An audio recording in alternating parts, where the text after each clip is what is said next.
We just stepped on their face with a hobnail boot and broke their nose. We just crushed their face. What's up, guys? Welcome back to the Glory UGA podcast, brought to you by our great friends at MyBookie. If you're looking to get in on all the betting action this college football season, we're just getting started. So go to mybookie.ag right now. When you sign up for a new account, use our code UGA, and you will get your first bet fully covered up to $500. Incredible deal. Jump on it now, guys, while you can. But today on the show, we've got another win for the Georgia Bulldogs to break down. An ugly win, yes, a very ugly win, but a win nonetheless. And if you are new to this channel, finding us for the first time, get ready, buckle up, because we're diving deep into this one, because that's what we do here on this channel week in and week out. So if you're into that, that's what you're looking for in your Georgia football coverage, go ahead, subscribe right now, turn those notifications on, like, comment, all that stuff, guys. It's a huge help as I continue to grow this channel. But all right, let's get into this, guys. And off the top here, let's address the obvious. If you're wondering where the hat is, guys, it's hot. It's Georgia. It's going to be a longer episode. Wearing the hat, it just makes things even hotter. So I didn't want to wear it today. So you get the chrome dome for this one. So yeah, apologies for that, guys. I know it's not the best look, but it is what it is. As for the game, how 1 week can change perceptions for a football team. You know, everyone was feeling great after that Marshall win, including yours truly, as I talked about here on this channel last week. There was a lot to be excited about coming out of that game. And then Austin Peay happens. This game happens. And yeah, man, that Austin Peay game, it was absolutely ugly, uninspiring, frustrating, quite frankly, disgusting at times. But while all of those adjectives certainly apply to that effort, it was still a win. And as bad as we looked at times, especially on offense, I always go back to what one of my old coaches used to tell me, God, I don't know, 20 plus years ago now. And I know all of you have heard this too, but he used to always say to me, it's never as good as it looks on your best day and never as bad as it looks on your worst day. And while that might be one of the oldest cliches in the entire book, now in my advanced years, I have found it to ring eternally true, guys. The answer is always somewhere in the middle. Like last year, for example, right? Let's go back 1 year. We looked downright terrible against Mississippi State. Certainly defensively. Offensively, put up a lot of points, so that was the worst defense in the SEC and one of the worst defenses I've seen in the league in quite some time. But you remember how bad it looked defensively in the second half against Mississippi State? Do you remember how people in this fan base were outright panicking? A lot of you probably were panicking. I myself had my fair share of concerns. I was trying to not be reactionary, but I was concerned with what I saw. And then what happens the very next week? Everyone's panicking. People are jumping off bridges. And the very next week, we go to Austin and we knock off Texas in their place by 2 touchdowns, right? And Kirby said after the game, everyone wrote us off. No one thought we could do it. We came out here and we did it. And then you traveled to the end of last year, the Georgia Tech game. God, that was a horrible effort in the first half, right? Down big in the first half, go to 8 overtimes, probably shouldn't have won that game, some way, somehow found a way to win it, and people are doubting us after that game. Oh my God, Georgia can't possibly beat Texas for a second time this year, especially after they looked against Georgia Tech last week at home, barely eking out a win in 8 overtimes. And then what did? We went out and we beat Texas again, right? This time for the SEC championship. Now, of course, we're talking about an FCS opponent here in Austin Peay. Like I'm not entirely dumb, not the smartest guy in the world, but not a complete and utter moron. So admittedly, it's not exactly apples to apples here, right? I mean, it's a little bit of a different story. And there are absolutely aspects of this team that I think it's fair to be concerned about. Certainly with what we saw yesterday, again, from this Georgia offense, there are areas that we clearly have to improve on if we want to ultimately accomplish what this team wants to accomplish. It'd be foolish, quite honestly, to suggest otherwise. But at this point, I am now 2 rewatches in. I watched it again as soon as I got up this morning, watched it again. I just finished watching it again about an hour ago. So I'm going to dive into not just what I saw live there in Sanford Stadium. I'm going to go into, what I saw there, right? That you can be very reactionary when you're coming up, like, I just saw it live, but also going back into watching it now from two different rewatches and watching from different vantage points and looking for different things with each rewatch. So, two rewatches in. Here's what I would say, guys. I would urge you to hold off on outright pressing that panic button. If you want to have your finger hovering over it, ready and willing to press it, I can understand that. I can be down with that.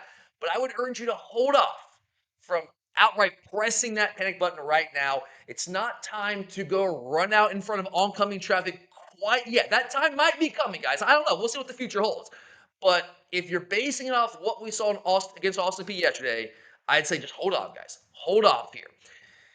Saying that, it, like I said earlier, guys, it also, I mean, again, it clearly was not pretty. It was ugly on offense. So let's start there, guys. Let's start by breaking down this offense. We'll get to defense later on. Defense played great, so we'll save that for later. I want to address what has everyone panicking right now.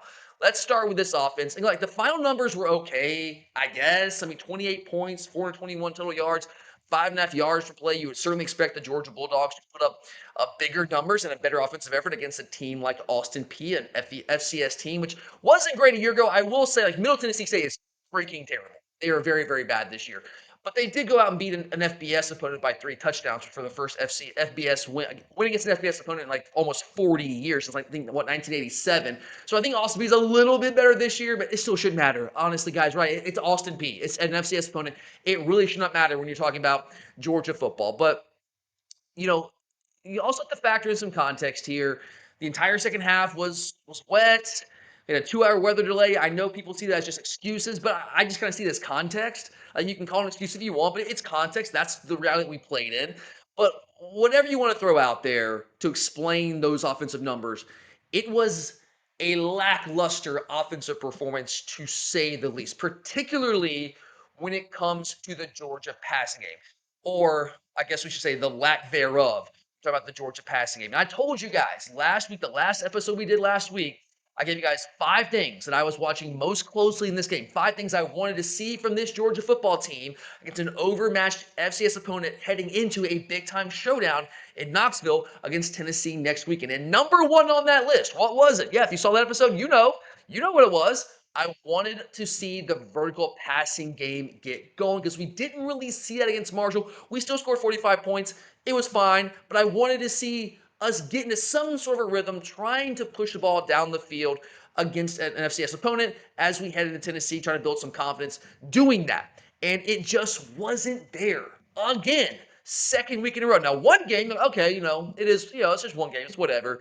2 games, now you're starting to see maybe a little bit more of a trend here. So I do think that concerns on that front are fair. To a degree. Again, I'm not ready to outright press that panic button. I know a lot of you are. I'm not quite there yet. Because, again, I do think there is some important context to factor in here. I know a lot of you are newer to the show, and welcome. Appreciate you guys being here.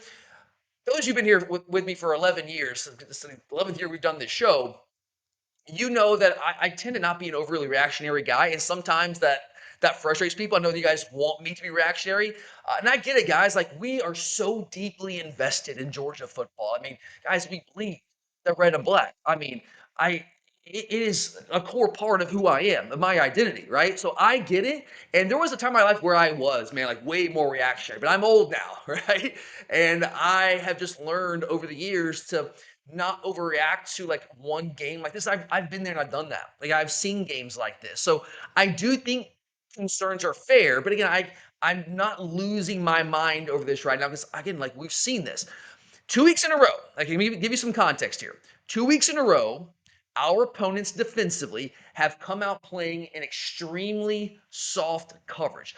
Guys, essentially every snap, I can't say definitively every single snap, but almost all of them, the vast majority of Austin Peay's defensive snaps, their corners are playing 9 to 10 yards off of our receivers with a too high safety shell behind that, okay? Marshall was doing almost the exact same thing on the outside, but with their 3-3-5 stack, at times, instead of a 2 high safety shell, it's like a 3 high safety shell at times against Marshall for a lot of snaps.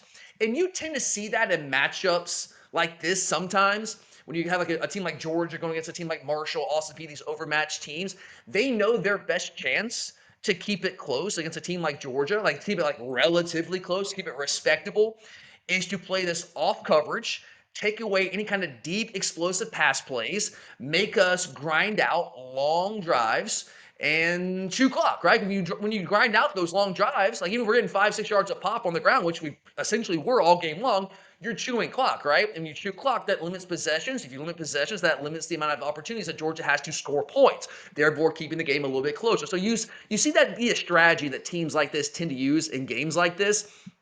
And to this point, through these first two games against these overmatched opponents, we have been very content to take what the defense was giving us. When they play 8 to 9 yards, sometimes 10 yards off the ball at the snap, like what else should we be doing, guys? And I was talking to a good friend of mine after the game last night. Again, I totally understand frustration. I was frustrated after the game. I'm still frustrated, but I'm trying to look at the bigger picture here, and I've kind of calmed down a little bit after some of these rewatches, which I always encourage you to. I know it takes time, guys, and we all have busy lives, but if you get a chance, go back and do a rewatch. I think oftentimes you come back down, calm down a little bit when you see that. It's never as bad as you think it is, like when you're watching it live there. But when defenses are playing you like that, 9, 10 yards off the ball on the outside, 2, 3 high safety shell at times, what is the point of forcing it deep down the field into looks like that? Just to say you did? Is that what we're doing here, guys? Is that what you want us to do? Like, I know that everyone hates the RPO screen game. I know, guys. I know that last year, the really sour taste in your mouth, because it didn't really work last year, but we have different dudes out wide. In the screen game, the RPO game is working far more effectively than it did at any point last year. And I know it's an FCS team and a Marshall team that lost everybody. I get that. But when they're giving you 9, 10 yards of cushion on the outside, why would you force it into where they are aligning their defenders? I know you would. A lot of people would say to that, well, like it was Georgia, like we should be able to run it. We should be able to throw the ball on the field no matter what coverage they have. Guys, it's a numbers thing. If they have all these defenders back there, like it's hard to fit it into. No matter if it's Austin Peay's defenders or not, it's hard to fit it into some of those windows. Real teams. I don't want to like insult Austin Peay. I mean, they played hard. I don't want to insult Marshall, but real SEC teams that we're going to be playing here starting this week are not going to play us like Marshall and Austin Peay did, giving us that type of cushion on the outside as consistently as they did, because they're not going to want to concede the 5 to 6 yards every snap, which is essentially what we were getting, guys. That's going to give us more opportunities against teams like that. I know it seems kind of counterintuitive. Wait, we're going to have more opportunities to push the ball down the field against Tennessee than we did against Austin Peay? Yes, because Tennessee is not going to play 9, 10 yards off our receivers and give us those free access throws. We're getting 5, 6 yards a pop. We're just march down the field. They're not going to do that. If we start doing that, they're going to bring their corners up, and they're going to try to take that away, thereby giving us more opportunities to throw the ball down the field. So I do think we are going to have more opportunities in the coming weeks than we had against these first two teams. I think it's more just the function of the type of team we're playing, the game plan. Those types of teams like to take defensively again in games like this. But the reality is opportunities have been limited, pushing the ball down the field in these first 2 weeks. And if you don't believe me, guys, you think I'm just making this up, you think I'm just making excuses, that's fine. You can believe what you want, but I would urge you to go back and watch the tape. And I think you'll see it very clearly when you go back and watch tape. Down after down after down after down. And tell me, if you're watching that tape, guys, I know a lot of you probably have gone back and done a rewatch. So I think you probably are with me here. If you're the coach, are you telling your QB to not take the free access yardage? When you're going to get 6, 7, 8, 9 yards of pop, are you saying, don't take it? Let's just force the ball down the field where all the defenders are anyway, just to say that we did.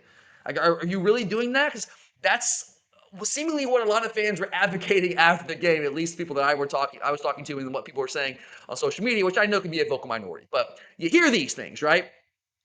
So I'm not worried about the vertical passing game from that standpoint. And it's like, because one of the narratives out there is like, well, Georgia's just not taking shots down the field. They don't have faith in Gunnar Stockton. I don't see it that way, guys. I don't see the lack of play calls pushing the ball vertically down the field as some sort of lack of faith in Gunnar Stockton's ability to push the ball vertically down the field, which is the narrative that the TV broadcasters, like, when you're at the game live, like, you don't hear the TV broadcasters, but going back in the rewatch, man, was it Chase Daniel? Yeah, they were very invested in pushing this narrative that Georgia just doesn't trust Gunnar Stockton to throw the ball down the field, which I personally, going back and rewatching it, I just simply do not buy that. I think it's much more of a function of how they were playing us and us just wanting to take what they were giving us, especially considering the teams that were playing and not really wanting to open up things too much and to still try to throw out a very vanilla offense. So we don't give Tennessee all that much to work off of when they're trying to prepare for this game this coming week. So I'm not concerned about it from that standpoint, like the lack of calls pushing that ball down the field. But what I do find concerning is that when we did dial up downfield shots, we just simply did not have much success at all in doing so, which again is what I told you guys last week. That's one of the things I was watching for. I was really hoping that we would kind of kick that into higher gear, but we didn't. We tried at times, but we just simply didn't have much more success for a variety of reasons. And look, guys, I know that right now it's all the rage to just bash Gunnar Stockton and to put all of the issues that Georgia's had throwing the ball down the field, the lack of success that we've had these first two games doing so, on the quarterback. And I get it to a degree. He is the quarterback. He is the one actually throwing the ball down the field. He's the one responsible for that. I understand it, but I'm not ready to go quite that far and putting it all on him. Like Gunner's definitively got some things that he has to clean up on, that he has to improve on, and we will get to that, guys. I'm going to dive into Gunner here very, very shortly, but we gotta get there. But while Gunner has some things he's got to improve on, undoubtedly, it's certainly not all on him. In fact, going back and doing the rewatch, my first rewatch, I was focusing heavily on the pass game. And what I did, knowing how people felt about it and what the narratives were out there, knowing how I personally felt myself in the moment watching the game there in Sanford Stadium, I went back and said, all right, let's put not science to it. It's not scientific, but let's actually go back and let's chart every play.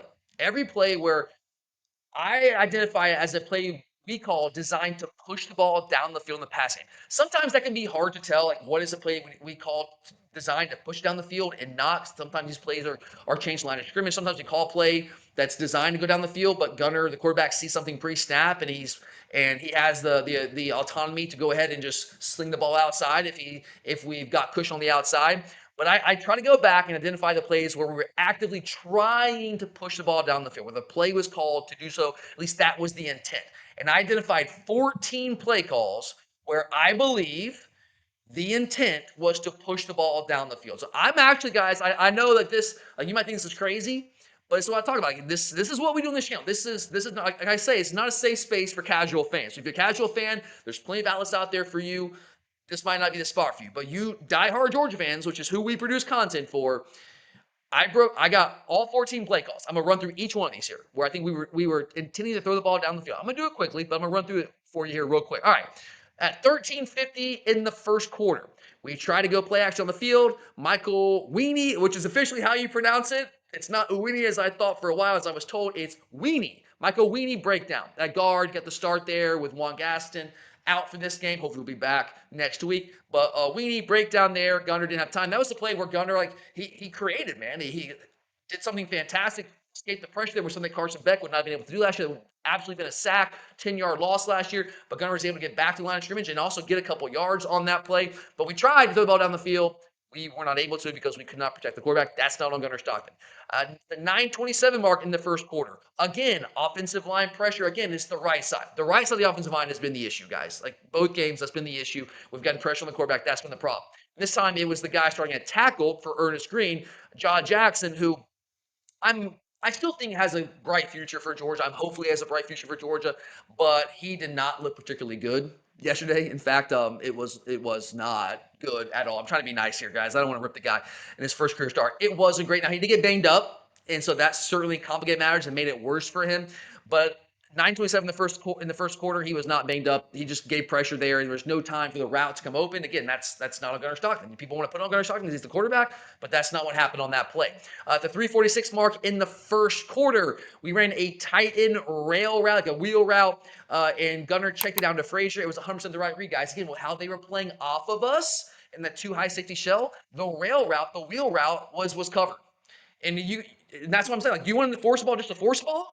and throw an interception, because if he throws an interception, you're going to be even more mad at him, right? So it's kind of one of those like damned if you do, damned if you don't things. You're going to talk to him right now. If he doesn't throw and he takes a check down, then you're mad at him for being Charlie check down, right? If he throws the ball and gets picked off, like, what are you doing, Gunnar? How can you possibly make that decision? He made the right choice there, guys. It might not be the choice you want to see, because I know you want to get the vertical passing going, which I do too. But on that play, go back and rewatch it, guys. I'll tell you the mark right here, 3:46 first quarter. Checking down to Nate Frazier was the right read there for Gunnar Stockton on that play. 154 mark, also in the first quarter. We ran another rail route, this time to Talon Taylor. This time Gunnar is able to pull the triggers. The play is actually open here. We kind of rolled him out a little bit of a half roll, short roll into the boundary, and complete the ball for a 19-yard gain. Might have been the longest pass completion of the game, maybe. Don't know that. I can't remember that off the top of my head exactly, but one of the longest pass completions of the game, 19-yard completion there to Talon Taylor, who's going to be great for us. Very excited to see us get him involved in the game plan early, and I think that's also a sign of how we feel about that guy. I think he's going to be good for us. All right, moving to the second quarter, 9:08 mark in the second quarter. To play action shot, trying to get down the field. And this is after Jaw Jackson had gone out with an injury, comes back in the game, and I want to rip the guy. He couldn't move well. I mean, his ankle, foot, something, knee, something, as Kirby would call it, a lower extremity was not working right for him. So he could not move, and the guy, like, the man who's trying to block first moved inside. Jock kind of steps inside with him. The guy just kind of reverses course out the outside, and Jackson just couldn't move, could not get to him. And so the guy pressures Gunnar. And yeah, I mean, in that play, guys, Gunnar was trying to uncork that ball to Dylan Bell about 30 yards down the field, and Bell was open. Gunnar saw him. So if you're saying that Gunnar can't go through progressions, he did on that play. And he saw the guy, and if you're saying Gunner's too scared to throw the football, he wasn't on that play. He was trying to get the ball. He went through progression, found the open receivers, trying to throw the football, but he couldn't get the ball out because our right side of our offensive line, again, let him down and could not hold up long enough in protection to allow that play to develop and allow the ball to get out of the quarterback's hand. Now, next one. This one's on Gunnar. So all you people who are mad at Gunnar, this one's for you. This was 100% on him. 8:29 mark in the second quarter. It's 3rd and 5, okay? And very clearly the read, what we were looking for was Zachariah Branch from the slot on a quick slant across the middle. It was there. Was the coverage kind of sort of tight? Yeah. But Branch had about a half a step, and that's a ball you've got to be willing to throw. Like, you've got to be able to fit a ball into that kind of window if you want to play quarterback in the SEC. And Gunnar kind of it's like a pump. Like, he wanted to throw it, and then he like rethought. He kind of thought it through. He was like, no, I'm not going to do it. He pulls it down, and then immediately kind of just takes off around the edge there. And I know that Chase Daniel on the TV copy said that he did not keep his eyes downfield in that play and didn't see London Humphreys. I beg to differ on that. Going back and rewatching about 10 times, I just rewound the play over and over and over again, 10, 15 times. When Gunnar pulled out, he should not have pulled him down. First off, he should have let the ball loose, throw to Zachariah Branch. It would very likely have been a first down there. But when he pulls it, and he goes around the outside, his eyes are downfield. Go look at it. His eyes are downfield. He sees London. You kind of see not like a full pump, but a kind of half pump. Like he was thinking about throwing it to London, but he just did not pull the trigger. So I don't think that was Gunnar's not keeping his eyes downfield in a scrambling moment. That was Gunnar just didn't want to pull the trigger moment, okay? Both ways, not good. Like, we don't want either one, because he should have thrown the football there, because London was open. That would have been a nice play there.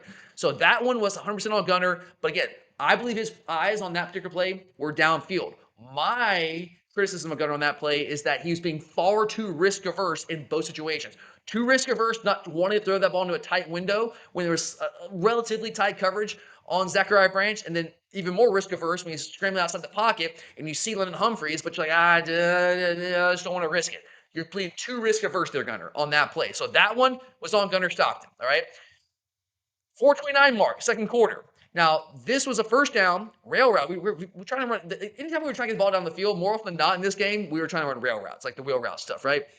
So it's a first down rail route to Oscar Delp, but he was covered because, again, of how the defense was aligned, how they're playing us with their corners 9 yards off the ball, too high safety shell. He wanted to get it to Delp. You can see him look at Delp, but he made the right decision here. He was covered. Why would you throw it in that situation? He checks the ball down to Bell. It didn't work out well with the check down. I think Bell that was one Bell stepped out of bounds for a couple yard loss there. But I will take that over throwing the ball into like double coverage essentially there, and the ball gets picked off, right? So I don't have a problem with Gunnar not throwing that football in that situation. Then you go to the 3:22 mark in the second quarter, 3rd and 21. I mean, like, it's not good for the offensive line for you to be in 3rd and 21 because it's an obvious passing down. Teams, even Austin Peay, are going to pin their ears back and come after you. And that's hard, right? When they don't have to worry about anything else. But Gunnar is trying to release it again. Got hit as he throws. Could have been completed. Got hit as he throws. And we'll never know what could have happened there. Not on Gunnar. Once again, on the offensive line. The right side of the offensive line. Actually, and the left side of the offensive line also broke down that play as well. 8 minutes in the third quarter. All right. Now we're in the second half. Come out after a 2-hour delay. Wet outside. It was nasty here in Athens. But 8 minutes left in the third quarter. Once again, Oscar's up on a rail route. This time, though, you could tell during the half, the coach was like, all right, Gunnar, like we got to start trying to push the ball down the field. Like we can't be as risk averse. Like you got to be willing to throw the football.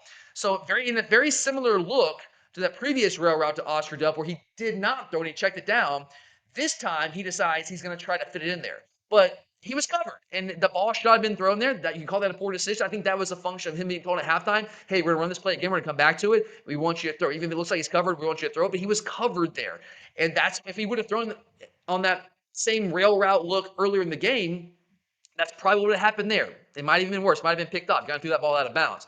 Then you go to 4:52 in the third quarter. It's a play action shot to Dylan Bell from our own 5-yard line. And it was actually a good throw. It probably would have been completed, but the backside safety kind of peeled off where we thought there was some eye candy in front of. We were kind of dragging Noah Thomas across the middle. We thought that would be enough eye candy to attract that safety, and Gunnar did too, but the safety kind of came off that route, nearly attacked that too much, and peeled back, and was able to come in underneath Bell and kind of break up that pass. But I have no problem with the shot there. That's the kind of shot you want to see from Gunnar Stockton. So people saying that he's unwilling to, well, he did there. It just didn't work out because the safety made a good play. Sometimes the defense just makes a good play. It is what it is, all right? Then we go to the same drive, 4 minutes, 44 seconds. Now it's third down. And this is a play where we're trying to hit Lawson Lucky across the middle and kind of like a dig route. And it looked like Gunnar just missed him. That's not what happened, guys. And I thought I saw this live. Going back on the rewatch, 100%. 100% this is what happened. It was an uncalled pass interference, okay?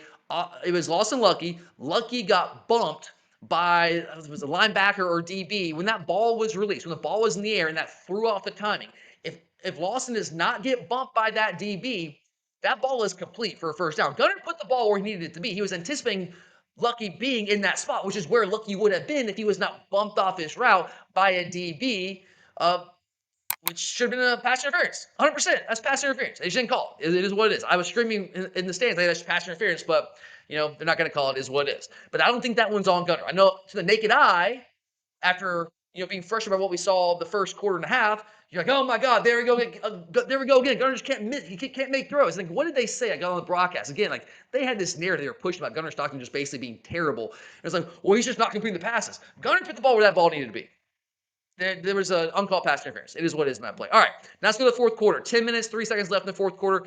3rd and 6. We're getting the ball to Noah Thomas here. And this play, they actually were kind of pulled up a little bit on the receiver there. They weren't playing like 9-10 yards off. But Thomas is going to press him vertical and then break off the route on 3rd and 6, which is a smart move. You get the first down there, and Gunnar hits him. He breaks off that route based on coverage. They're both on the same page there for an 11-yard gain. Great play. Love it. Move the chains. Then you go 9 minutes, 35 seconds in the fourth quarter. This was probably the worst play that Gunnar had in this entire game. All right, definitely in my opinion here. So it's a first down play. Okay, we're trying to get the ball down the field on first down, which I love to call here. Right, Gunnar's mistakes here were twofold. Okay, maybe threefold if you want to classify as that, but it wasn't a great play. It was bad. It was bad. He's got to clean up on this. His primary read on this play appeared to be Colby Young on the outside to the field. Okay. He came off Colby Young way too early. He did not give Colby enough time to break open. Like, when you have a route that deep, you got to give him time. And he was given protection here. Like, in the first half, they were not protecting him and giving time for those routes to develop and for Gunnar to get that ball off. Second half, they did a much better job when we put in Dontrell Glover and Bo Hughley at guard and tackle, respectively, on the right side. They did a much better job of holding up in pass protection. So we'll talk about them a little bit later on. But on this play, he had time in the pocket. He just came off of that route to Colby way too early. All right, if you want to come off that route, okay, fine. We'll go through your progression. If you've gone through his progression here on the backside, you got Zachariah Branch coming on a backside dig route, breaking wide open. But when he came off the Colby Young route, instead of turning his eyes to where it should have gone, to the backside dig route, he just leaves the pocket. He just runs out of the pocket. And that cannot happen. Like, you can't do that. Like, and I know, like, I've had a lot of questions since this game went final. Like, it looks like Gunner's just not going through his progressions. I would not say that's a rule. I think by and large, he has gone through his progressions. On that play, he did not, right? And when you see that happen late in the game, after all the frustration of the pass game not getting going in this game being too close and people getting frustrated with Gunner, then that play right there just kind of takes on this outsized importance. Like, oh my God, like this is like he just can't go through progressions. And I understand, like, we're all invested, like, we're upset, we're frustrated. And I kind of felt that way myself. Going on the rewatch, like, yeah, that play was horrible. But there weren't many other plays like this in this game where he wasn't going through his progressions. He cannot do that. He's got to clean up on that. But that was like one of him having that kind of problem in this game. But definitely Gunner's fault on that play. Last one here, 6 minutes, 21 seconds in the fourth quarter. We're down in the red zone. He tries a fade to Colby Young in the end zone. I thought it was a pretty good throw. I would have liked for Colby Young to come down with that. More often than not, Colby will. He's a great contested catch guy. It was wet out there, all of that, whatever. But it didn't matter because there was a penalty on that play anyway, so it was a null and void there. But I thought that Gunnar kind of put the ball where the ball needed to be, relatively speaking, there. So there are the 14 plays where I thought we tried to push the ball down the field. 2 of the 14 were successful. Quite simply, not good enough. That's not going to get it done. And we're talking about an FCS opponent here, guys. We've got to become more proficient throwing the football down the field. So 2 of 14. So that means 12 didn't work out. So what went wrong with the other 12? I know I just ran through them. Let's break it down here. So 4 of those 12, it was offensive line breakdowns. That's not on Gunnar Stockton, okay? That's roughly 30% of those deep shot attempts were ruined by the offensive line, particularly the right side of the offensive line, not giving Gunnar enough time for those routes to develop. That matters. He has to have time for the route to develop, okay? Then there were 2 checkdowns by Gunnar. Again, as I went through, I think both checkdowns were the right reads in that situation. There were 3 plays where we took the shot, but the pass was incomplete because of the coverage they were playing. One was on the rail route. One was the deep ball to Dylan Bell, which is just a great play by the backside safety. And then the incomplete pass to Lawson Lucky across the middle, which should have been a pass interference, but it wasn't, right? You get the 1 penalty there. And then there were 2 that were clearly on Gunnar Stockton. One in the first half, one in the second half, okay? That's kind of how I've broken it down, going back and rewatching it and charting every single play that I identified as a play that we were trying to push down the field. So to me, while Gunnar wasn't perfect, clearly was not perfect and wasn't particularly good in this game, the right side of the offensive line was the biggest issue with us trying to push the ball down the field. Like, if you want to look at all of them in totality, that was the biggest issue. About 30% of the plays that didn't work were because the offensive line was not protecting, especially in pass rush, not getting it done. Like I said earlier, big part of that was Jaw Jackson getting dinged up early in that game and then going back out there and just not being able to function effectively out there on the field. That was certainly a part of it. Coming out in the second half, again, we did make a move there with Dontrell Glover, a true freshman who he must have been moving up the depth chart pretty quickly. I've not heard a ton about him in practice, coming out of practice, but I thought he looked really good. Bo Hughley, who has some time working with the number one offense, going back to the spring when Monroe Freeling was out. I thought he performed really well at right tackle as well. I thought we were actually significantly improved on the right side of the line when those 2 guys came in and played the majority of the second half.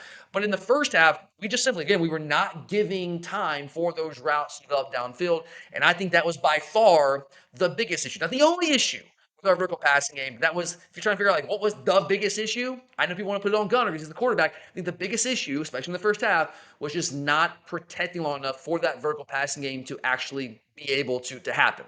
Hopefully we have found some answers there. Hopefully we get healthy and we get our starters back next week. Hopefully. But that was an issue in the first half. But now let's get into Gunnar Stockton, okay? Because I know a lot of you are out on Gunnar. We cannot completely absolve Gunnar Stockton of responsibility here. I think the offensive line was the bigger issue, the right side, but Gunnar certainly played a role in this as well.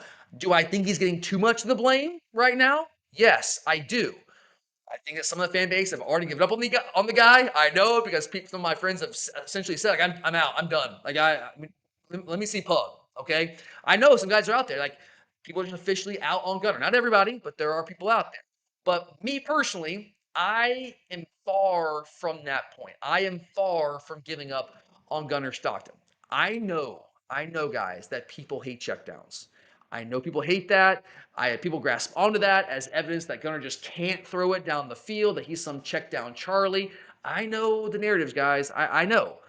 But sometimes the check down is the right play. We have a guy as an outlet. Every team has an outlet route on base every pass play for a reason. Because sometimes the defense is aligned in such a way to take away the vertical passing game. When that's the case, you don't want to turn the ball over. So what do? You take the free access yards, which is what Austin Peay was giving us, and that's what Gunnar Stockton was taking. When he was taking the checkdowns, guys, by and large, it was the right play. It was the right read there. But there were two plays that it was 100% on him. All right, 100%. Where he came off his primary read way too early on that one in the second half, left the pocket when there was absolutely no need to leave the pocket. That's something you cannot do. You've got to be able to stay in the pocket and win from the pocket. Now, it's great that Gunnar can operate outside the pocket as well, but at some point, if we want to be the teams that we need to beat to win the things that we want to win this season, Gunner's got to be able to also operate effectively in the pocket. You cannot just be running the pocket when you don't think your first read's there, even though your first read was actually there on that play. There were cases where he was not pulling the trigger when he should have pulled the trigger. Those are things that happened. All right, we can't cover that up. Can't bury our heads in the sand. Those things happen, and Gunnar has to eliminate that. He has to. But at the same time, as I laid out for you, going through all 14 of those plays where I identified as us trying to get the ball down the field, it's not this widespread issue that I think some people in the Georgia fan base, love you guys, are making it out to be. Because we're talking about, as far as I see it, as far as I have charted this, we're talking about two reps that were fully on Gunnar Stockton in the pass game in this game against Austin Peay. Now, again, those reps I've assumed outsized importance in our minds because we do have such a limited sample size to work with Gunnar. We don't have a ton of proof of concept that he can do it, right? It'd be different even in the starter all last year, and we'd seen him do it, but we don't have that much of a sample size. Like, we simply don't. But the reality is, if you go back and you break it down, I think there's two plays there. When trying to get the ball down the field, where it was on Gunnar for why we were not able to convert those passes down the field. So while I don't like the fact that there were any plays where Gunnar was doing those things, I would prefer that he didn't do that at all, obviously. I don't like that, but I also understand the context here, guys. And this is old man Tyler coming into effect here. I've just been around it, guys. I've seen it, right? This was his third career start. I know he's been in the system for a long time. This is his third career start. And it's not like Carson back. You're back in 2022. Like, we were just killing teams. So Carson got a lot of time in 2022 in the second halves of games. And like, we actually were running our offense.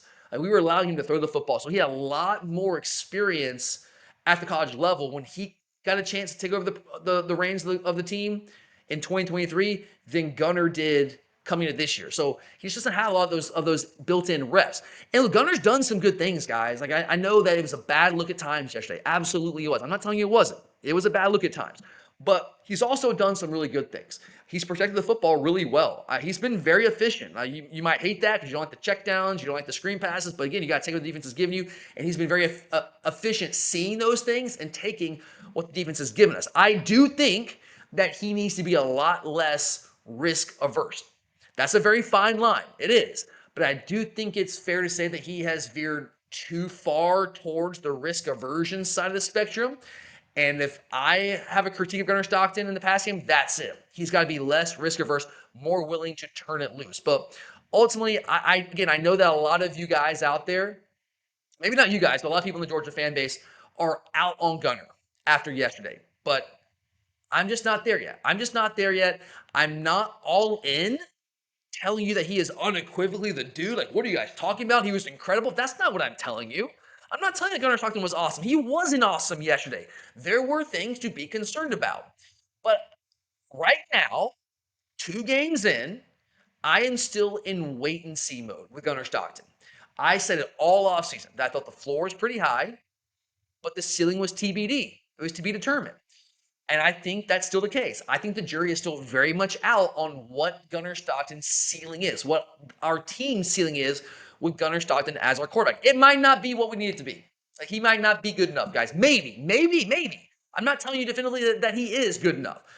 But I'm also at the same time not telling you that he's definitively not good enough, which I think some people are there right now. I'm just not there yet. So personally, I'm going to wait until he has a chance to operate our full offense, which you can call it an excuse if you want, guys. He hasn't been able to operate our full offense. He's essentially been operating some neutered version of our offense because we've not been eager to show Tennessee what we have offensively, right? Like we don't want to make it easy on them to prep for us. Why would we? We should, like, no matter what we do, we should still at least win these first two games, which is exactly what's happened. So before I draw definitive conclusions about Gunner's ability to lead us where we want to go, I am just willing to let it play out a few more weeks. And I know some of you aren't. Some of you have already made your mind up, and that's okay. We have a difference of opinion here. And you might end up being right. You might end up being right. I can't tell you you're not going to be right. All right. I hope you're not right because I just want us to win. And I think right now, like, Gunner's probably our best option. Puglisi is going to be really good, but I don't know if he's quite there yet.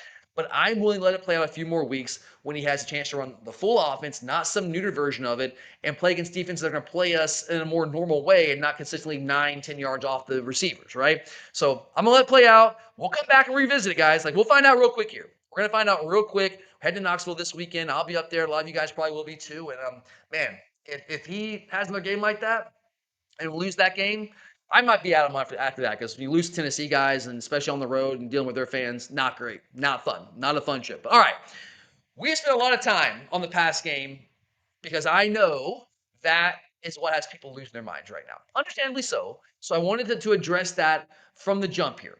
But it wasn't all bad on offense. I know the pass game, the vertical pass game wasn't there, but it wasn't all bad on offense. The run game was really effective again. 5.6 yards per rush from our running backs. I know if you look at the total numbers with some, like we had, pop pass here or there to Dylan Bell. Some of those numbers overall numbers aren't great. I think it's a little over 4 yards per rush, but our running backs themselves, when we hand the ball to the running back, 5.6 yards per rush. The clear top three in our backfield at this point after two games appears to be Nate Frazier at the top, Chauncey Bowens, and Dwight Phillips coming in there as a kind of number three back and getting a number, we got 7 carries in this game. And when I look at that trio of backs, I still think that Nate Frazier is the most physically gifted of that trio in terms of like the total package of having the explosiveness, the twitch, the power, all those things. But am I crazy if I say right now that I feel better when Chauncey Bowens and Dwight Phillips are in the game? Am I crazy if I say that? Because that's kind of how I feel right now, guys. I felt like Nate saw things better in this game. That's always been my critique of Nate. Is the guy is supremely gifted. Like from a physical tool standpoint, he's very, very gifted. But the nuances to play in the game haven't quite been there with him, right? I think he sometimes just puts his head down and kind of runs with reckless abandon without really seeing what's happening in front of him. I don't think he allows his blocks to set up that as well as he needs to when we're running the gap scheme type stuff. And I think we saw that in the first game against Marshall, and I criticized him for that here on this show last week. I thought Nate saw things better this week. I think he did a better job of running with some more patience and playing off his blocks, seeing the hole a little bit better, not just putting his head down, just ramming his head into the hole. But I still don't think he's seeing it the way that Bowens and Phillips are. I think both those guys are just seeing things better than he is right now. And Bowens, guys, is a straight up dude. I love this guy. He has shown me an extra gear this season that I had not seen from him prior to this season. I know it's only 2 games in. And I know it's overmatched opponents. I get that, guys. But just the way he's moving out there, the guy's moving with some enhanced speed from what I've seen from him in his past. I think he's showing some twitch in his game. And the power, at 225, he's running folks over. I am an old school guy. I love to see that. So Bowens is a dude. I think he's awesome. He might be our best back right now. In fact, I would say right now, I think he is the best back we have on the team. I think he's a guy I want with the ball in his hands when we need a couple yards right now.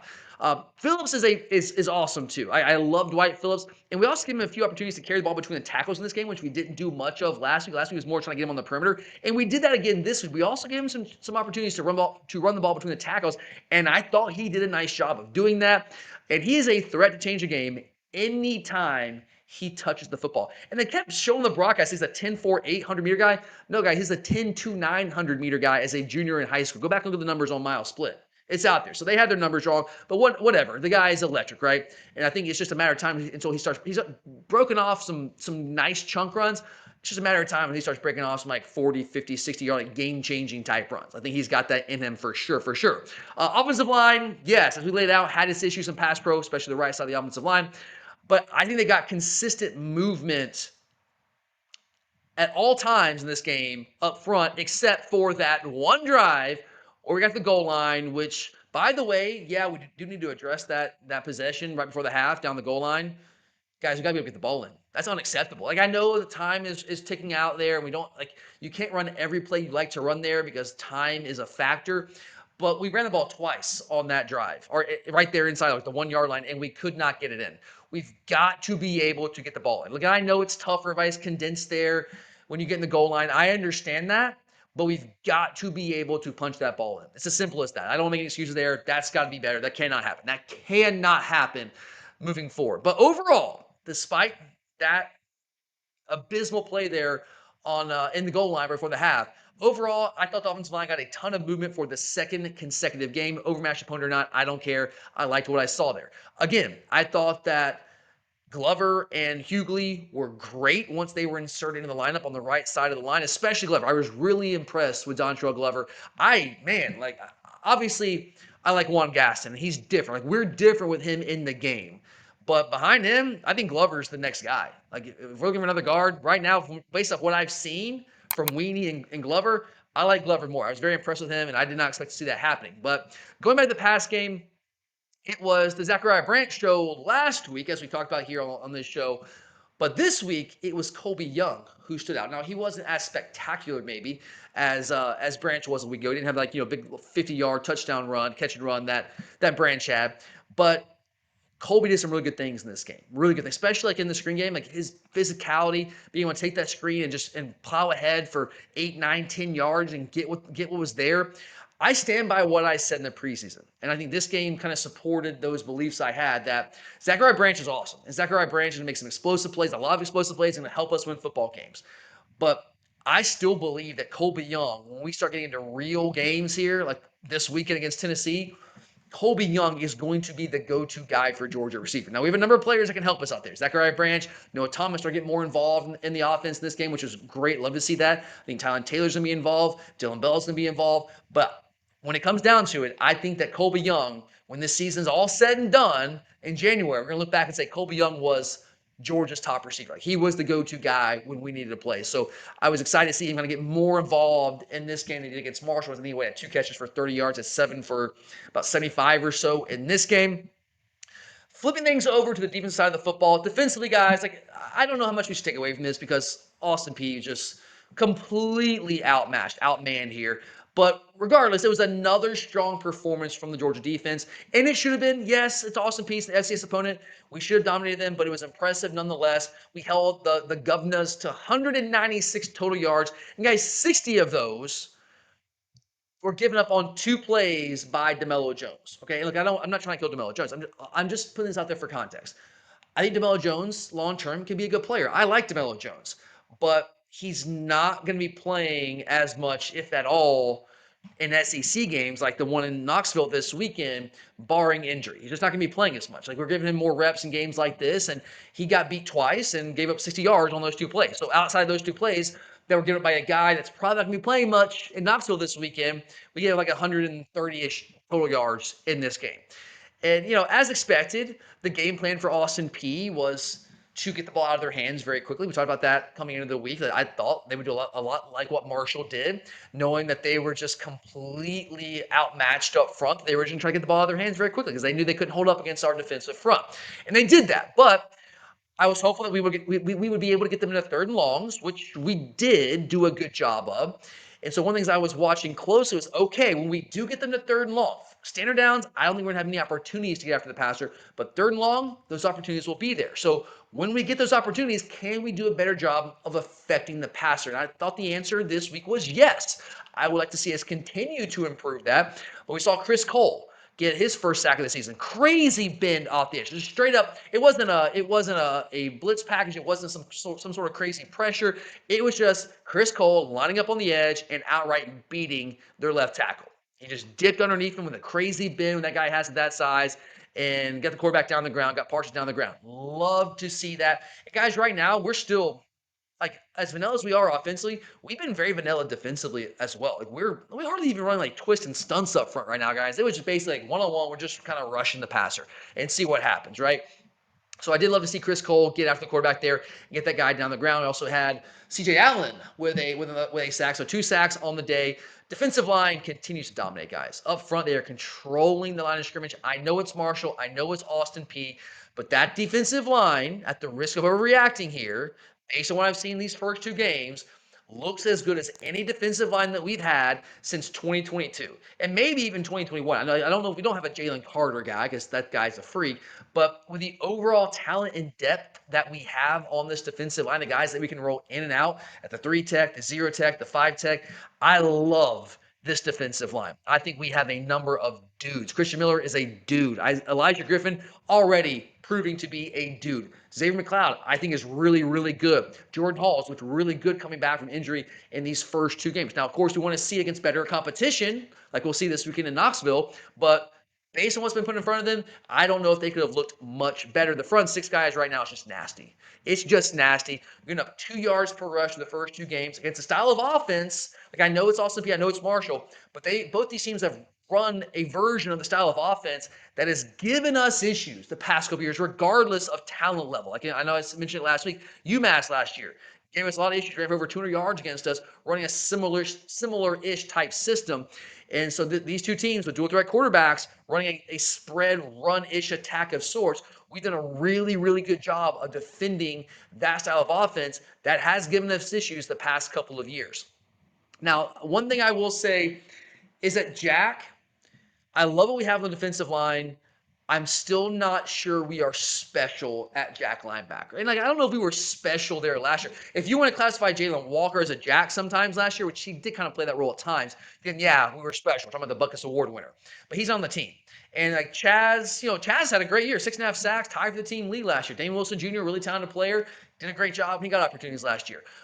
I'm not sure we're special at that position right now. That's the one spot on the defense. When I look at our starting 11 out there, I'm like, okay, dude at inside linebacker, dude at safety, dude at corner, another dude at corner, dude at 3 tech, dude at 5 tech, dude at 0 tech. Jack, good. I don't know if we have a dude there right now. Now, I like Quintavious Johnson got the start again, and I'm not saying that Quintavious Johnson is bad. He's done a really good job of setting the edge. I just haven't seen a lot of explosiveness rushing the passer yet from him. Maybe that will come. Maybe we just haven't seen it yet because maybe that's just a function of what we've been doing defensively. Maybe.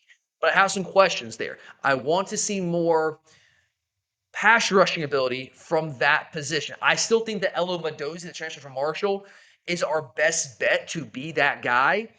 He's just got to continue to get more comfortable and more familiar with our system. Our coaches have to continue to learn to trust him more. And I was encouraged by the fact that he did get more run in this game early on. It took a number of series for him to get out there in the first game against Marshall. I think he was out there like the second series, if I remember correctly, against Austin Peay. So I like to see that because I think he's a guy that could be special for us there at that position. But he's just got to continue to earn the coach's trust. I hope we see a lot more of him in this game against Tennessee over the weekend. Also, great to see David Everett back out there. He's just different, man. Like, Ellis Robinson's awesome. I like Daniel Harris. I think Daniel Harris is a pretty good cornerback. DeMello Jones, I know he got beat a couple times. He's a talented guy. But David Everett, year 3 as a starter, he is that guy at corner. He's that guy. Breaking up a pass in the end zone there. I thought he looked really, really good out there. Love what I saw from him. Overall, love what I saw from this defense. How could you not hold them to under 200 yards of total offense? But, guys, that Tennessee offense is going to represent an entirely different challenge. That's why I said, like, I'm happy with what I saw from the defense. They did what they had to do, but Tennessee's different, right? Now, Tennessee historically has not had a lot of success against Georgia. They have not scored more than 17 points against the Georgia defense in the Josh Heupel era. Hopefully that continues. But they just did what they usually do to teams like ETSU and put up 70-plus points and 700-plus yards against East Tennessee State. So we'll find out, man. We're about to find out real quick just how real this Georgia defense is. But for now, based off what I've seen, the sample size we had to work with, I am very pleased with what I've seen from the Georgia defense. All right, guys, a couple more things here real quick. Game balls. I got 2 game balls I want to give out here for the best performances of the game. Offensively, I'm going to go with Chauncey Bowens. Weren't spectacular numbers. 11 carries, 56 yards, 5.1 yards per carry, 2 touchdowns. But I thought that he had the play of the game on offense. It was a second touchdown run. It was basically we run it looked like power. I don't think it was counter. I think it was a straight up old school power, and he's played off his blocks very well. Allowed the blocks to get out there, let them set up. Was patient with that run, and then the end there showed the ability to make a cut, the type of which I've not seen him make in actual games to get the final like 5 yards and get in that end zone. Show some power, breaking tackles in that play as well. So I think that was a kind of a microcosm of what Chauncey Bowens is capable of in this Georgia offense. Again, I think right now that Bowens is our best back. I don't think it's a massive gap between him and Nate Frazier. I still think Nate is the most physically gifted back that we have. But Bowens right now, man, how he's seeing the field, how he's breaking tackles, how he's moving in space. I love what I've seen from Chauncey Bowens. I think he's going to be a huge part of this Georgia offense moving forward, as will the other backs. But I love Bowens, man. Very excited to see him put up some good numbers out there and do some big things for us. Defensively, C.J. Allen's got to be the guy getting the game ball. 7 tackles, had a sack, 1.5 tackles for loss. C.J. has taken that step, guys. As a true freshman, he was good by true freshman standards. I think people got a little ahead of themselves, a little out over their skis on how good he was as a true freshman. There were a lot of things he needed to clean up on, which he did last year. He certainly improved.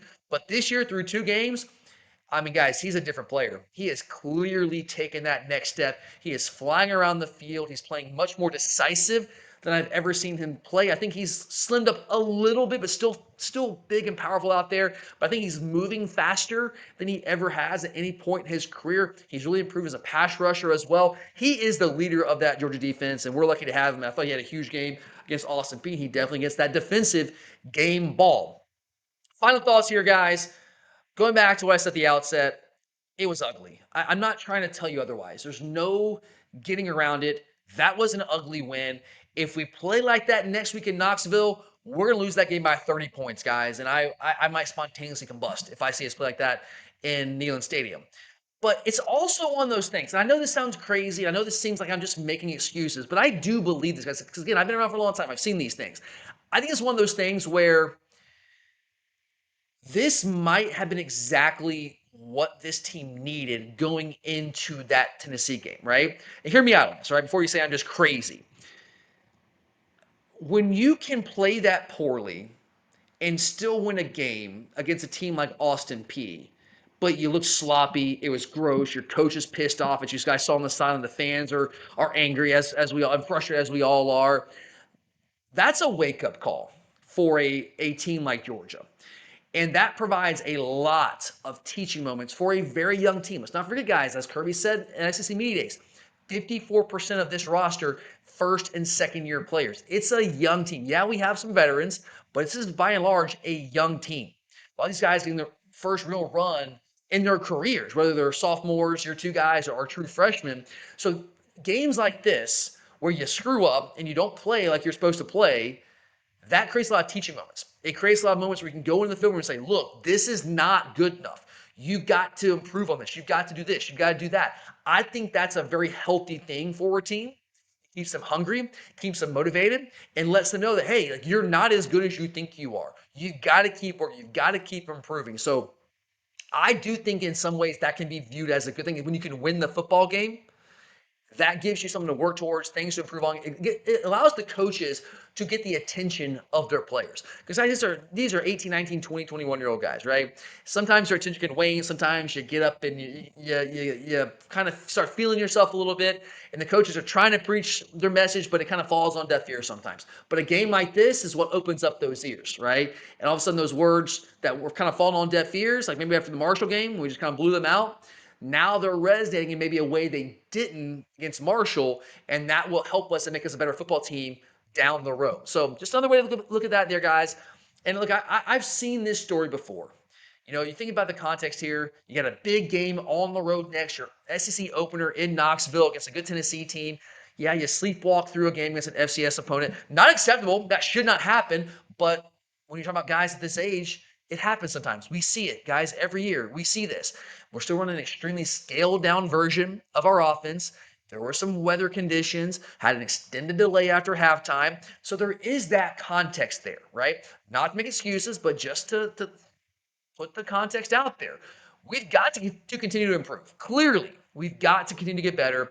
But as I said earlier, I am not going to hit that panic button quite yet. And I don't think you should either. You can do what you want, but I think we should hold off on hitting that panic button at this moment because something tells me, call me crazy, but something tells me that we're going to see a very different Georgia football team in Knoxville come Saturday. But all right, guys, thank you so much for being here. I know it was a frustrating game. It was ugly. It was disgusting. All those things are true. Hopefully, things will be a lot better in Knoxville. But speaking of the Tennessee game, guys, I'm going to have a deep dive game preview for you guys on Wednesday. So make sure to come back and check that out. You don't want to miss that, guys. We dive deep in these matchups. We'll look at the numbers, look at the personnel, look at the matchups, anything and everything that matters in this matchup between Georgia and Tennessee. We're going to have covered here on this channel. So make sure to come back for that. And while you're at it, subscribe, hit that notification button, hit that like button, comment. Let me know what you guys think about this game.